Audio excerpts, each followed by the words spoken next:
Dahil kami ay naghahanap ng tanglad, minsan So, hi, dumayo guys! kami sa isang lugar. Grupo din sila.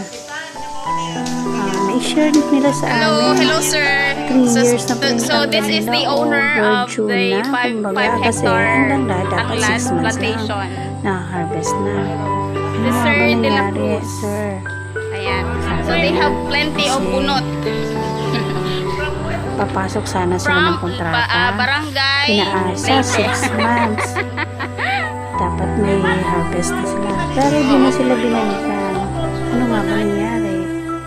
So ngayon, pinabayaan na lang nila sa 5 hectares nila, ng grupo nila, ng asosasyon nila, umaasang may makapansin sa mga tanim nilang tanglad.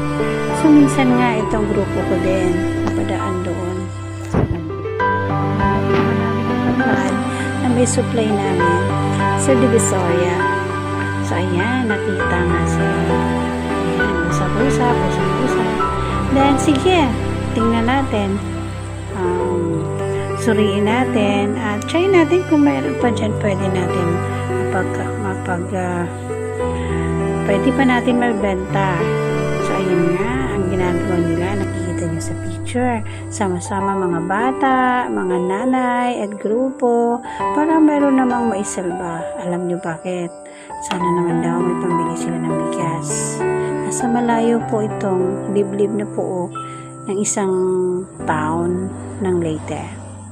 Kaya napakasaya nila nung malamang kahit pa paano kukunin namin yung pwede pa. So, usapang matino. Mula ngayon, etong grupo ko naman, sila na ang kukuha. Pero sa mababang presyo. Kasi, kahit pa paano, meron na tayong maibenta at may suporta dito, lalo na sa mga bata at sa grupo. At yung mga natitira naman na hindi na talaga pwedeng ibenta, may pag-asa na silang itanim muli kasi kukunin ng grupo namin, ng cooperative namin, ng association namin, at alam ko mapansin din kami nito ng ating gobyerno. Ano pa ba ang pwedeng programa sa ating mga tanglad? Hindi lang naman po yan sa pagkain. Hindi lang yan sa tinola. Hindi lang yan sa mga nilaga. Marami pong pwede. Pwede siyang maging juice. Pwede rin siyang maging liniment. Kung ano-ano. Sana naman matutukan ito ng gobyerno na hindi lang pagpapatanim, kundi rin ang service dito na gagawin, ang pag-educate, pag-training, at suportahan din kung ano yung pwede pang gawin na proseso para magkaroon ng income ang mga tao dito. Umaasa sila sa grupo na matulungan sana nung kausap nila kaya nagtanglad sila. Gamong manager, kasi pag-himay sa tanglad.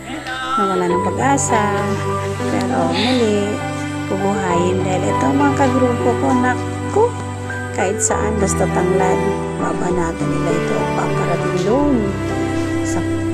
Salamat din dun sa kausap namin na sila na magbebenta sa Divisoria. Pero naman sa din, taasan na yung presyo. Huwag naman ganun.